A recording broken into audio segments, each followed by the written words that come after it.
कहानी उस वक्त की है जब पंडित या ब्राह्मण धर्म, आत्मा और ईश्वर पर सवाल करने के लिए तथागत गौतम बुद्ध के पास हमेशा आया करते थे।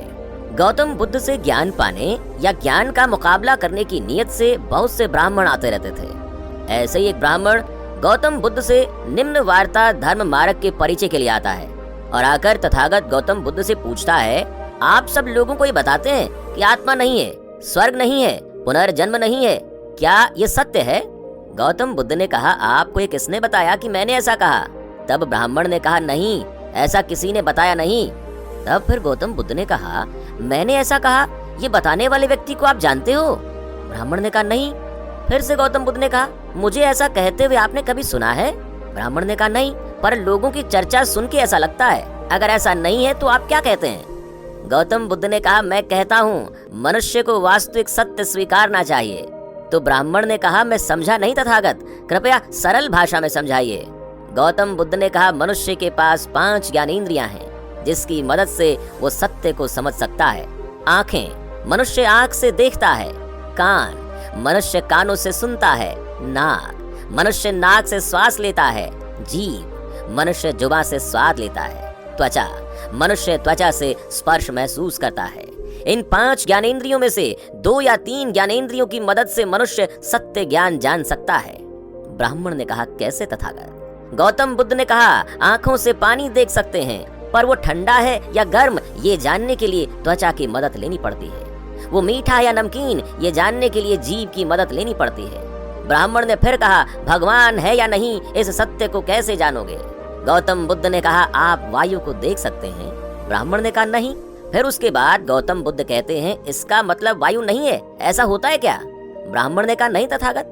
गौतम बुद्ध कहते हैं, वायु दिखती नहीं, फिर भी हम उसके अस्तित्व को नकार नहीं सकते, क्योंकि हम वायु के द्वारा ही सांस लेते हैं। जब वायु का झोंका आता है तब पेड़ पत्ते हिलते हैं, ये हम देखते हैं और महसूस करते हैं। अब आप बताओ, क्या भगवान हमें 5 ज्ञानेंद्रियों से महसूस होते हैं? ब्राह्मण ने कहा, नहीं तथागत। गौतम बुद्ध ने कहा, आपके माता पिता ने देखा है, ऐसा उन्होंने आपको बताया है? ब्राह्मण कहता है, नहीं तथागत। फिर गौतम बुद्ध कहते हैं, फिर परिवार के किसी पूर्वज ने देखा हो, ऐसा आपने सुना है? ब्राह्मण फिर कहते हैं, नहीं तथागत। फिर गौतम बुद्ध कहते हैं, मैं यही तो कहता हूँ, जिसे आज तक किसी ने देखा नहीं, जिसे हमारी ज्ञानेंद्रियों ने जाना नहीं, वो सत्य नहीं है, इसलिए उसके बारे में सोचना व्यर्थ है। ब्राह्मण ने कहा, वो ठीक है तथागत, पर हम जिंदा हैं, इसका मतलब हमारे अंदर आत्मा है, ये आप मानते हैं या नहीं? गौतम बुद्ध ने कहा, मुझे बताइए, मनुष्य मरता है, इसका मतलब क्या होता है? ब्राह्मण ने कहा, आत्मा शरीर से बाहर निकल जाती है और मनुष्य मर जाता है। गौतम बुद्ध ने कहा, मतलब आत्मा नहीं मरती है? ब्राह्मण बोले, नहीं, आत्मा अमर है। फिर गौतम बुद्ध कहते हैं, आप कहते हैं आत्मा कभी मरती नहीं है, आत्मा अमर है, तो ये बताइए, आत्मा शरीर छोड़ती है या शरीर आत्मा को? ब्राह्मण ने कहा, आत्मा शरीर को छोड़ती है। गौतम बुद्ध ने कहा, आत्मा शरीर क्यों छोड़ती है? फिर ब्राह्मण बोले, जीवन खत्म होने के बाद छोड़ती है। गौतम बुद्ध ने कहा, अगर ऐसा है तो मनुष्य को कभी मरना नहीं चाहिए। दुर्घटना, बीमारी या घाव लगने के बाद भी बिना उपचार के जीना चाहिए। बिना आत्मा की मर्जी से मनुष्य नहीं मर सकता। तब ब्राह्मण ने कहा, आप सही कह रहे हैं, पर मनुष्य में प्राण है, उसे आप क्या कहेंगे? गौतम बुद्ध ने कहा, आप दीपक जलाते हैं? ब्राह्मण ने कहा, हाँ। फिर गौतम बुद्ध कहते हैं, दीपक यानी एक छोटा दिया, उसमें तेल, तेल में बाती और उसे जलाने के लिए अग्नि चाहिए। क्या मैंने सही कहा कि नहीं? ब्राह्मण बोले, हाँ तथागत। गौतम बुद्ध ने फिर कहा, मुझे बताइए, बाती कब बुझती है? ब्राह्मण ने कहा, तेल खत्म होने के बाद दीपक बुझ जाता है। गौतम बुद्ध ने कहा, तेल है पर बाती खत्म हो जाती है तब?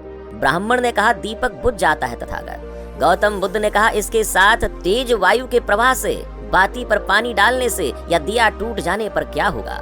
तब ब्राह्मण ने कहा, ऐसे में दिया बुझ जाएगा। तो गौतम बुद्ध कहते हैं कि अब मनुष्य का शरीर भी एक दीपक समझ लेते हैं, और प्राण मतलब अग्नि यानी ऊर्जा। सजीवों का देह 4 तत्वों से बना है, पहला पृथ्वी अर्थात मिट्टी, दूसरा पानी, तीसरा वायु और चौथा ऊर्जा। इसमें एक पदार्थ अलग कर देंगे तो ऊर्जा और ताप का निर्माण होना रुक जाएगा, मनुष्य निष्क्रिय हो जाएगा। इसे ही मनुष्य की मृत्यु कहा जाता है। इसलिए आत्मा भी भगवान की तरह अस्तित्वहीन है। ये सब चर्चा व्यर्थ है, इससे धर्म का समय व्यर्थ हो जाता है। ब्राह्मण ने कहा, ठीक है, लेकिन फिर धर्म क्या है और इसका उद्देश्य क्या है? गौतम बुद्ध ने कहा, धर्म का मतलब अंधेरे से प्रकाश की ओर ले जाने वाला मार्ग है। धर्म का उद्देश्य मनुष्य के जन्म के बाद मृत्यु तक कैसे जीवन जीना है, इसका मार्गदर्शन करना है। जीवन के सूत्रों को समझना और उनके उपयोग से जीवन से दुख दूर करने का मार्ग है धर्म। प्रकृति के नियमों की समझ और उसके जीवन के दुखों के समाधान का मार्ग है धर्म। प्रकृति की पूजा से धर्म नहीं, धर्म जिज्ञासाओं को काल्पनिक या धार्मिक कहानियों द्वारा मानना नहीं। धर्म जानने का या खोजने का नाम विज्ञान है। धर्म का आधार अनुभव है, आस्था या अंधभक्ति नहीं। धर्म जानने के बाद मानने में है, आस्था में नहीं। धर्म मानवों को मानवों का सहारा बनाने में है। धर्म अपना सहारा खुद बनने में है, न कि किसी देव कृपा के इंतजार में बैठे रहने में है। सुख दो प्रकार के होते हैं, एक प्राकृतिक, दूसरा मानव निर्मित। प्राकृतिक दुख का इलाज तो आपके तथाकथित ईश्वर के पास भी नहीं, वो भी रोकने में असमर्थ है, तो फिर ईश्वर भक्ति क्यों?